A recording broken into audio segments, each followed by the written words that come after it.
Սև-սպիտակ հեռուստացույց, վինիլային ձայնապնակ, ռադիո, կոլորիտային գույք և սպասք։ Այսպիսին էր Աղասի Խանջյանի բնակարանը։ Այն 1940-ականների ինտերիերի ամբողջացումն է։ Երևան քաղաքի պատմության թանգարանը համադրել է խորհրդային շրջանի կենցաղը, մայրաքաղաքի արդյունաբերական, պատմական ժառանգությունը։ Նոր ցուցադրությունը նվիրված է Երևանի 2700-ամյակին։ Հենց խորհրդային իշխանության տարիներին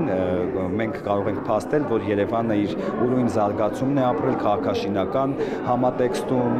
արտադրական գործարանների, ֆաբրիկաների եւ այդ նմուշներից շատերը ժամանակին նվիրաբերվել են թանգարանին եւ պահելով այդ ամենը պահոցներում ժամանակն է եկել սերունդներին փոխանցելու եւ ներկայացնելու այդ ուրեմն ցուցանմուշները։ Բացի բնակարանային միջավայրից ներկայացված են խորհրդային Երևանում գործող ժամացույցի, շամպայնի, տեքստիլի, կոշիկի գործարանների արտադրանքը, մամուլը, հայտնի եւ պատվավոր քաղաքացիների անձնական իրերը։ Ցուցադրության մեջ կա Եվան Գուլովին տրված ուրեմն կապույտ կարմիր աստղը, շքանշանը, որը բացառիկ ցուցանմուշ է,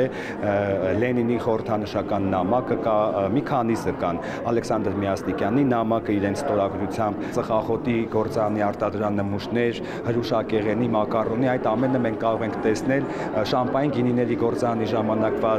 Երևանի Դաշնամուրի գործարանի։ Մենք էլ ունեինք, արտահայտությունը լավագույն գնահատականն է, ոչ պակաս նոստալգիկ զգացմունքներով շեշտում է թանգարանի տնօրենը։ Հիշողություններ խորհրդային Երևանի բնակարանի ցուցադրության թեման հարցախույզի միջոցով է ընտրվել։ Ցանկացած քաղաք կենդանի օրգանիզմ է եւ ձևավորվում է եւ փոփոխությունների ենթարկվում է,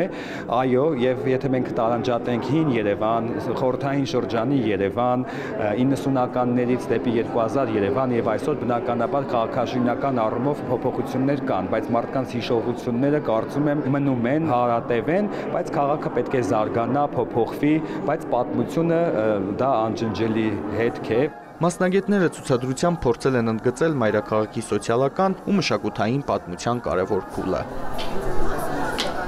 Արամ Մարանդյան, Արտակ Գևորգյան, լուրեր։